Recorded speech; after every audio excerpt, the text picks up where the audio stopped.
ધોરણ 7 વિષય વિજ્ઞાન પાઠ 15 પ્રકાશ એમાં પાઠ ચોથો। આજે આપણે બહિર્ગોળ લેન્સમાં પડતા પ્રતિબિંબ અને અંતર્ગોળ લેન્સમાં પડતા પ્રતિબિંબ વિશે ભણીશું। તો અહીંયા આપણે જોઈએ ગઈકાલે આપણે અંતર્ગોળ અરીસો અને બહિર્ગોળ અરીસા વિશે ભણ્યા। હવે બહિર્ગોળ લેન્સમાં પ્રતિબિંબ કેવું બને?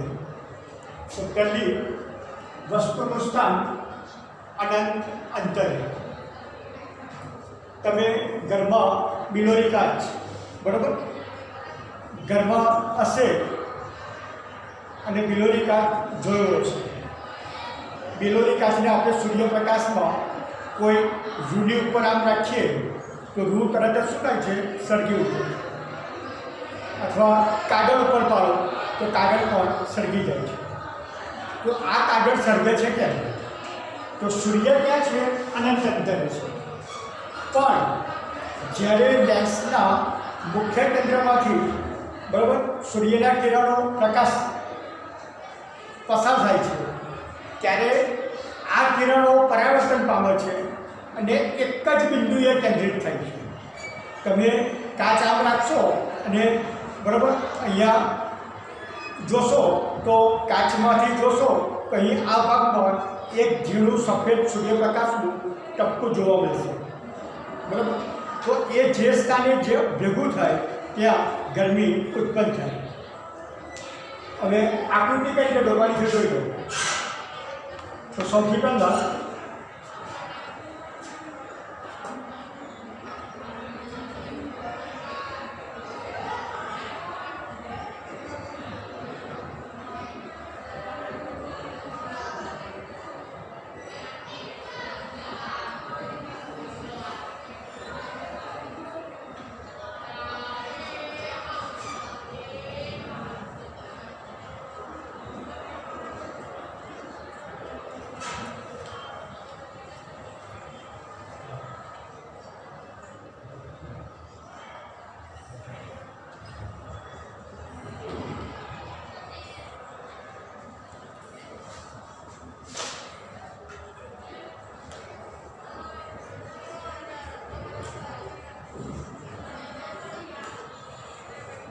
અહીંયા બધાનું અંતર તમે ચોક્કસ રાખો। આ જેટલું અંતર છે એટલું જ અંતર અહીંયા પણ અંતર અને એટલું જ અંતર અહીંયા। તો આકૃતિ પરથી ખબર પડશે। પછી પરિઘ તમારી જોડે હશે। પરિઘથી આશરે અહીંથી આમ બહિર્ગોળ લેન્સમાં બે લેન્સ કાચ હોય એટલે એક આપણે આ રીતે આમ દોરી શકીએ છીએ જોઈ લો। અહીંથી આ પ્રથમ અને બીજો અહીંથી આમ દોરો અહીંથી આ પ્રથમ।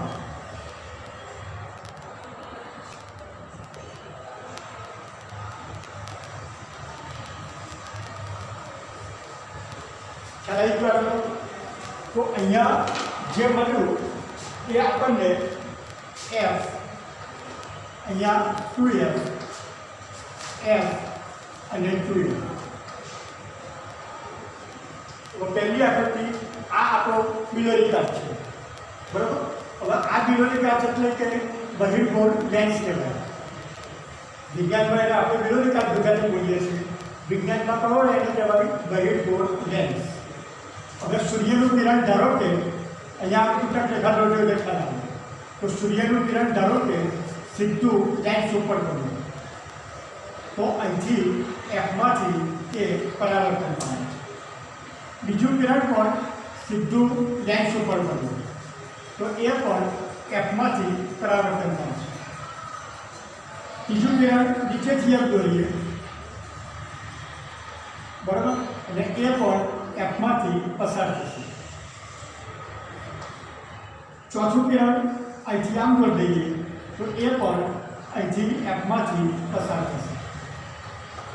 તો આ જે જગ્યાએ પ્રતિબિંબ મળે છે તો કાગળ ઉપર તમે જોશો તો અહીંયા તમને ટપકું સૂર્ય તો ઘણો મોટો છે પણ અહીંયા તમને ફક્ત ટપકા સ્વરૂપે એ સૂર્યનું પ્રતિબિંબ જોવા મળશે કાગળ ઉપર। જે સ્થાને એ ભેગો થાય ત્યાં સખત ગરમી ઉત્પન્ન થતી હોય છે। હવે પ્રતિબિંબનો પ્રકાર.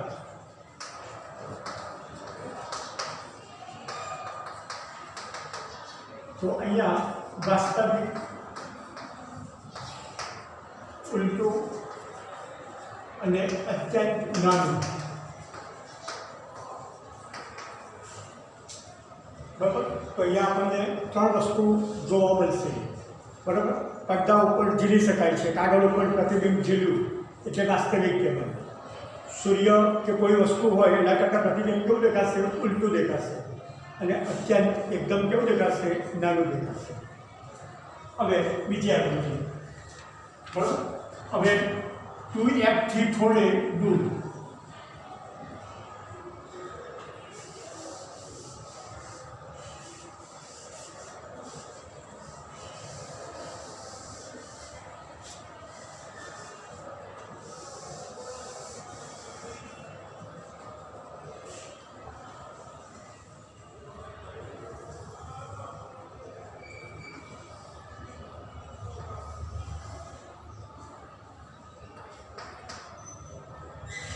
હવે વસ્તુ આપણે અહીંયા મૂકીએ છીએ 2f થી થોડે દૂર. તો અહીંયા પહેલું જે કિરણ મળશે તે સીધું લેન્સ ઉપર પડશે.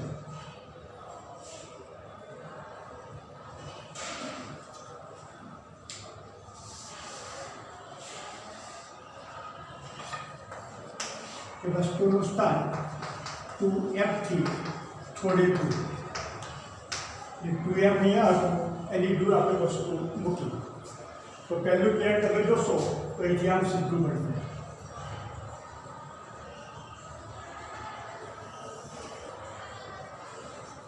આ કિરણ એફમાંથી પસાર થશે.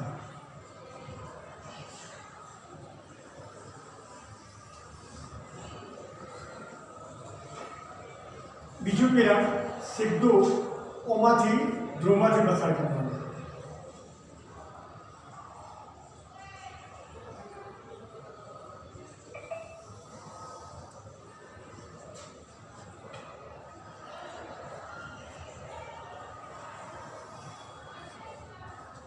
તો પ્રતિબિંબ આપણને અહીંયા મળ્યું.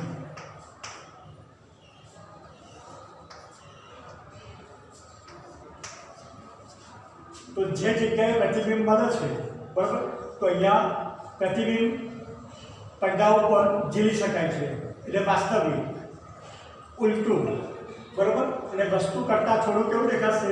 નાનું. બરાબર. એટલે અત્યંત નાનું નહીં મળે પણ વસ્તુ કરતાં થોડું નાનું. અને 2f થી f અને 2f ની વચ્ચે.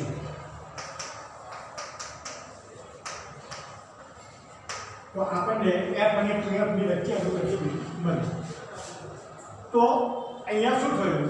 તો પહેલી આકૃતિમાં અત્યંત દૂર હતું તો પ્રતિબિંબ f પર મળ્યું. વસ્તુ હવે થોડી નજીક લાવ્યા 2f પર મૂક્યું તો f અને 2f ની વચ્ચે મળશે. બરાબર. હવે ત્રીજી આકૃતિ કે વસ્તુનું સ્થાન 2f પર.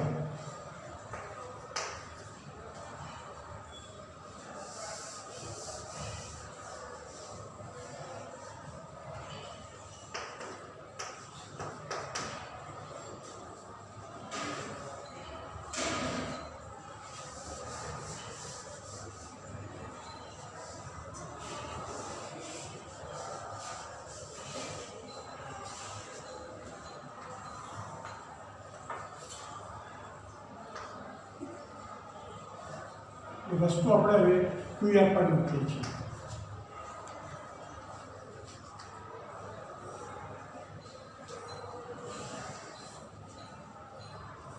તો પહેલું કિરણ સીધું જ ક્યાં પડશે?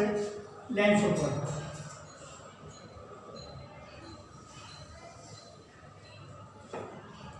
અને એ કિરણ એફમાંથી પસાર કરવાનું.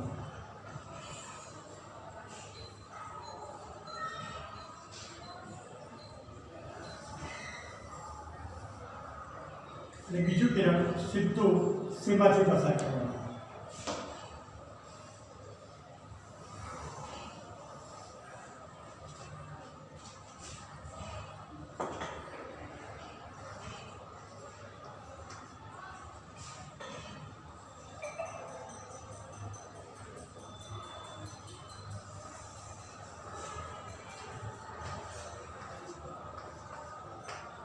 તો અહીંયા આપણે જોઈશું કે વસ્તુ ક્યાં હતી 2F પર, જ્યારે લેન્સમાંથી પસાર કિરણ થાય છે ત્યારે એ 2F પર જ ભેગું થશે.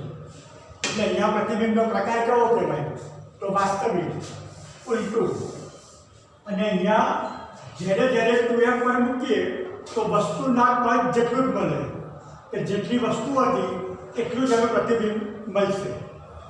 એટલે પ્રતિબિંબનો પ્રકાર વાસ્તવિક, ઉલટું, વસ્તુના કદ જેટલું અને 2F પર જ મળે. તો આ રીતે આપણે 3 આકૃતિ જોઈ. હવે ધીરે ધીરે આગળ આવીએ. બરાબર, પહેલી આકૃતિમાં અત્યંત દૂર હતું, પછી 2F થી દૂર હતું, પછી 2F પર આવ્યા. હવે ક્યાં મળશે આપણને? F પર મળશે.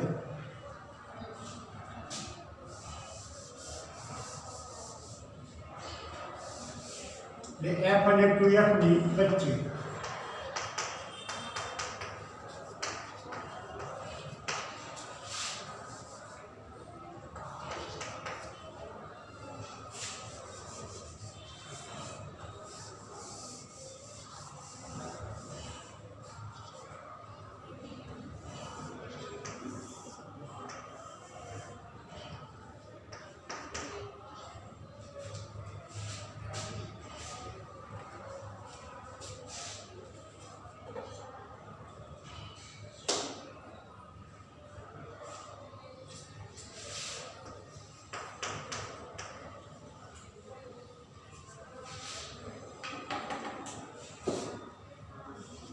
વસ્તુ F અને 2F ની વચ્ચે મૂકીએ. તો પહેલું કિરણ સીધું લેન્સ ઉપર જાય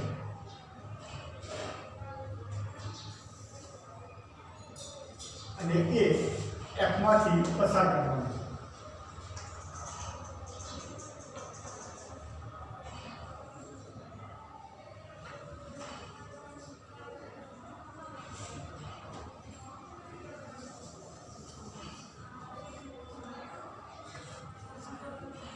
બીજું કિરણ સીધું ઓમાંથી પસાર કરે.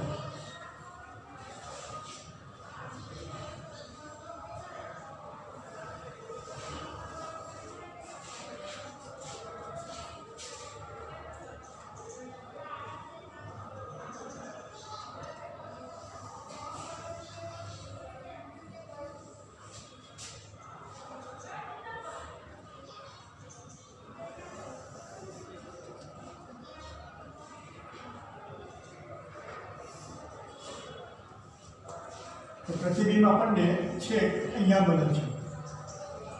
તો અહીંયા આપણે જોઈ શકીએ છીએ કે જ્યારે F અને 2F ની વચ્ચે મૂકીએ ત્યારે પ્રતિબિંબ વાસ્તવિક, ઉલટું, બરાબર. અને વસ્તુ કરતાં પ્રતિબિંબ જોઈ લો કે વસ્તુ આટલી જ હતી, પ્રતિબિંબ આપણને આટલું મોટું મળે છે. એટલે વસ્તુ કરતાં મોટું.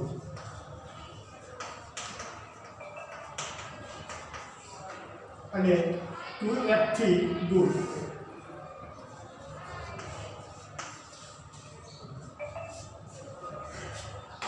હવે આપણને એવું થાય કે આનો ઉપયોગ ક્યાં ક્યાં થાય? તો સૂર્ય, ચંદ્ર, સૂર્યગ્રહણ, ચંદ્રગ્રહણ, એ વખતે આપણે અવકાશી તારાઓ અને ગ્રહોનું અવલોકન કરતા હોઈએ છીએ. તો એ વખતે ટેલિસ્કોપનો ઉપયોગ થાય છે. તો ટેલિસ્કોપથી જોઈએ તો અહીંયા વસ્તુ નાની હતી, પણ એનું પ્રતિબિંબ કેવું મળે છે? મોટું મળે છે. બરાબર. તે દૂરની વસ્તુઓ જોવા માટે જે ઉપયોગ થાય છે એમાં બહિર્ગોળ લેન્સનો ઉપયોગ થાય. બીજું, તમે ઘડિયાળ રિપેરિંગ કરવાવાળા જોયા હશે, બરાબર. ના જોયા હોય તો ઘડિયાળ રિપેરિંગ કરતા હોય ને એ તમે જોજો, આંખ ઉપર આમ પહેરે છે અને પછી ઘડિયાળના સ્પેર પાર્ટ્સ એકદમ નાના નાના હોય, બરાબર. તો એ કેવા દેખાય? મોટા દેખાય. તો એ મોટા જોવા માટે પણ બહિર્ગોળ લેન્સનો ઉપયોગ કરે છે. આંખ ઉપર આમ મૂકશે અને પછી ઘડિયાળ રિપેરિંગ કરશે, બરાબર. એ રીતે બીજા જ્યોતિષ લોકો હોય તો જ્યોતિષ લોકો તમે જોજો હાથની જે રેખા હોય ને એ રેખાની ઉપર આમ બહિર્ગોળ લેન્સ રાખશે, એટલે હાથની જે રેખાઓ હતી એ રેખાઓ પણ કેવી દેખાય? મોટી દેખાય. તો આમ બહિર્ગોળ લેન્સનો અલગ અલગ જગ્યાએ ઉપયોગ થાય. ત્યાર પછી ચશ્મા, બરાબર, દૂરની વસ્તુ અને નજીકની વસ્તુ, એની માટે તમે જે ચશ્માના જે કાચ છે એ કાચ પણ એક પ્રકારનો લેન્સ છે, બરાબર. નજીકની વસ્તુ જોવી હોય ત્યારે બહિર્ગોળ લેન્સનો ઉપયોગ થાય છે, અને દૂરની વસ્તુ જોવાની હોય ત્યારે અંતર્ગોળ લેન્સનો ઉપયોગ થાય. તો આ રીતે હવે પાંચમી, વસ્તુનું સ્થાન. હવે થોડા આગળ આવીએ એટલે પહેલાં 2F થી દૂર હતું, પછી 2F થી થોડે દૂર, પછી 2F પર, F અને 2F પર. હવે આપણે વસ્તુ ક્યાં મૂકીએ છીએ? F પર મૂકીએ છીએ.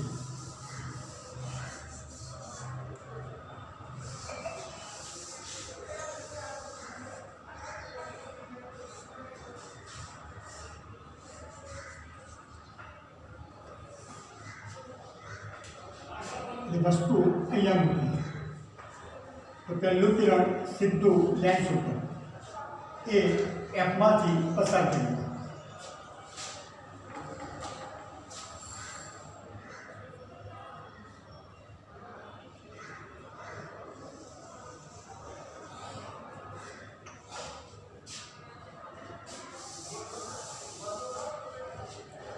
બીજું કિરણ અહીંથી એફમાંથી પસાર કરીશું, બરાબર. તો આ બંને કિરણો ગમે એટલા ભેગા થાય તો અહીંયા પરાવર્તિત થવાના નથી, બરાબર. તો આ કિરણ તમે ગમે એટલું લંબાવો અને આ લંબાવો તો બંને ભેગા થશે નહીં. એટલે પ્રતિબિંબનો પ્રકાર વાસ્તવિક ઉલટું, વસ્તુ કરતાં મોટું અને અહીંયા અત્યંત દૂર.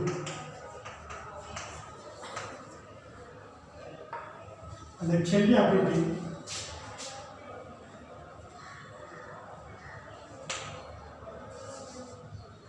અહીંયા એફ પર મૂકેલી હતી વસ્તુ. હવે એફ અને ધ્રુવની વચ્ચે, એફ અને ધ્રુવની વચ્ચે અથવા ઓની વચ્ચે હવે વસ્તુ આપણે અહીંયા મૂકીએ છીએ.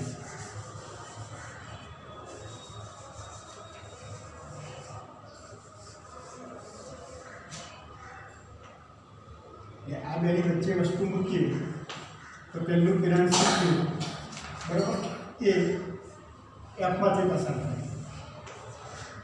બીજું કિરણ અહીંથી આમ ઓમાંથી પસાર થાય.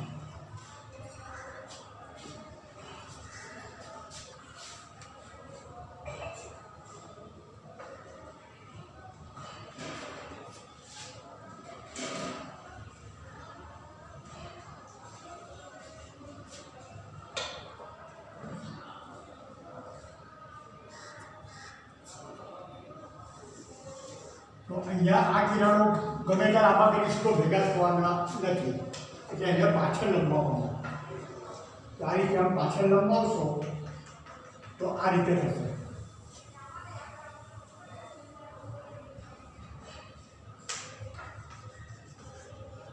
અહીંયા ભેગા થશે નહીં, પણ પાછળ આ જગ્યાએ લંબાવો તો અહીંયા ભેગા થાય. તો વસ્તુ કરતાં પ્રતિબિંબ કેવું મળે છે? મોટું મળે છે, બરાબર. પણ અહીંયા પડદા ઉપર ઝીલી શકાશે નહીં. એ પ્રતિબિંબનો પ્રકાર આભાસી થશે, બરાબર, વસ્તુ કરતાં મોટું. પછી પ્રતિબિંબ કેવું મળે છે? ચક્કું મળે છે. અને ક્યાં મળે છે? તો એફ અને 2Fની વચ્ચે.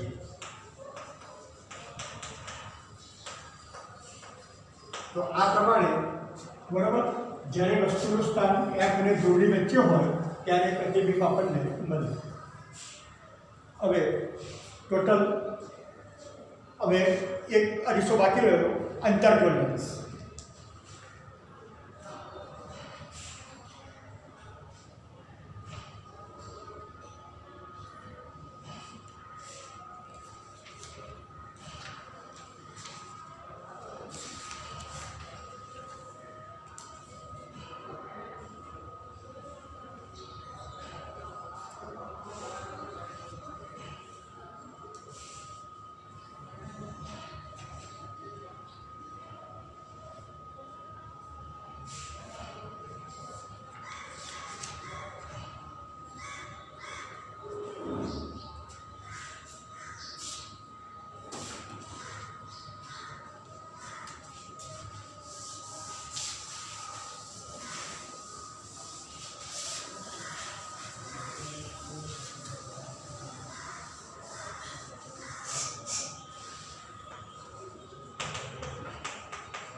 અહીંયા જે માપ લો એ ચોક્કસ લેજો, બરાબર. એટલે અહીંયા ઓ, આ એફ, 2F, આ બાજુ પણ એફ અને 2F. તો આપણે 6 આકૃતિ જે ભણ્યા, બરાબર, એ બહિર્ગોળ લેન્સની હતી. અંતર્ગોળ લેન્સમાં ફક્ત એક જ આકૃતિ, બરાબર. ગઈકાલે આપણે અરીસા વિશે ભણ્યા હતા. તો બંનેમાં યાદ રાખજો, ખાસ સુલભ ના થાય. અંતર્ગોળ અરીસામાં 6 આકૃતિ હતી અને બહિર્ગોળ અરીસામાં ફક્ત એક જ આકૃતિ હતી. લેન્સમાં આના કરતાં ઊંધું યાદ રાખવાનું છે. બંનેમાં વસ્તુ સરખી જ મળે છે, બરાબર. તો અહીંયા 6 આકૃતિ આપણે જે જોઈ એ બહિર્ગોળ લેન્સ હતું. એટલે અંતર્ગોળ અરીસો અને બહિર્ગોળ લેન્સ બંનેના જે વિકલ્પોની અંદર પૂછાય તો એ બંને એક સરખા જ હતા. અને ગઈકાલે બહિર્ગોળ અરીસો ભણ્યા, બરાબર. અને આજે છેલ્લી આકૃતિ અંતર્ગોળ લેન્સ, એમાં ફક્ત એક જ આકૃતિ. તો અંતર્ગોળ લેન્સ કરવો હોય તો વચ્ચેથી પાતળો હોય, બરાબર, અને કિનારીએથી જાડો હોય. એટલે અહીંયા તમે જે દોરો તો આ રીતે આના કરતાં થોડું માપ ઓછું રાખજો અને અહીંથી આમ દોરજો, આ રીતે. એ જ રીતે અહીંથી આમ દોરજો.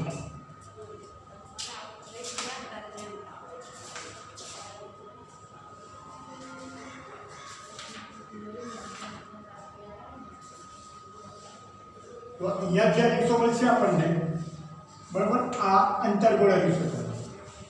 એટલે અહીંયા જે લેન્સ છે એ અંતર્ગોળ લેન્સ, વચ્ચેથી પાતળો અને સાઈડમાંથી જાડો. અંતર્ગોળ લેન્સની અંદર કાયમ આભાસી પ્રતિબિંબ જ મળે, બરાબર. એ કિરણો કદી ભેગા થતા નથી. દાખલા તરીકે સૂર્યમાંથી આવતું કિરણ અહીંયા આપણે જોઈએ તો એ કિરણ, ધારો કે એક કિરણ સીધું સૂર્ય ઉપર પડે છે, તો આ કિરણ શું કરશે? અહીંથી આમ પરાવર્તન પામશે. પણ આ કિરણને જો પાછળ લંબાવવામાં આવે, બરાબર, અહીંથી આમ પરાવર્તન પામશે. પણ અહીંથી આમ લંબાવીએ તો એફમાંથી પસાર થશે.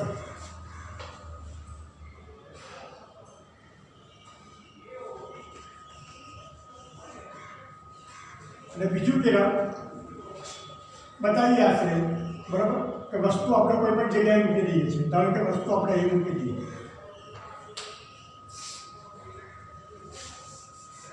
બરાબર. તો આ પહેલું કિરણ જે હતું એ સીધું અંતર્ગોળ લેન્સ ઉપર પડ્યું અને પાછું ફેંકાય છે, બરાબર. પણ અહીંયા આભાસી પ્રતિબિંબ દોરીએ તો એક પરથી પસાર થશે. અને બીજું કિરણ જોઈએ તો અહીંથી ઓમાંથી પસાર થશે.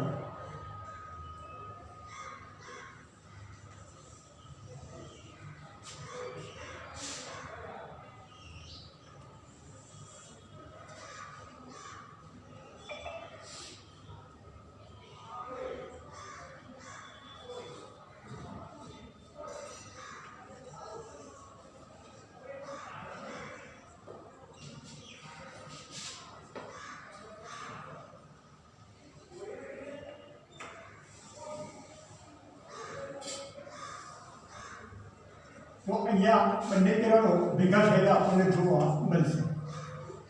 તો પ્રતિબિંબ જે મળે છે એ આભાસી મળે. બીજું, કાયમ માટે, બરાબર, મોટું વસ્તુ મોટી હતી અને પ્રતિબિંબ જોશો તો એના કરતાં થોડું નાનું બનશે. અને એનો ઉપયોગ તમને એક જ કયો, બરાબર, કે તમે જે બાળકો છે એને દૂરની વસ્તુ દેખાતી નથી, બરાબર. તો તમે જે ચશ્માના કાચ કાઢવો છો તો એ ચશ્માના જે કાચ હતા, બરાબર, એ કાચ કયો હોય છે? અંતર્ગોળ લેન્સનો હોય છે. તો આ રીતે અંતર્ગોળ લેન્સ અને બહિર્ગોળ લેન્સ, બરાબર, એ બંને આજે ભણ્યા. પરીક્ષામાં કેસીસ પૂછાતી નથી, પણ ફક્ત સમજવા માટે જ અહીંયા આપેલી છે કે આના ઉપરથી તમને વિકલ્પો આવે, બરાબર. સાથે સાથે આકૃતિ પાકી નોટમાં દોરી દેજો. અહીંયા ચેપ્ટર પાઠ 15 પૂરો થાય છે. પછી પાઠ 16 ચાલુ કરીશું.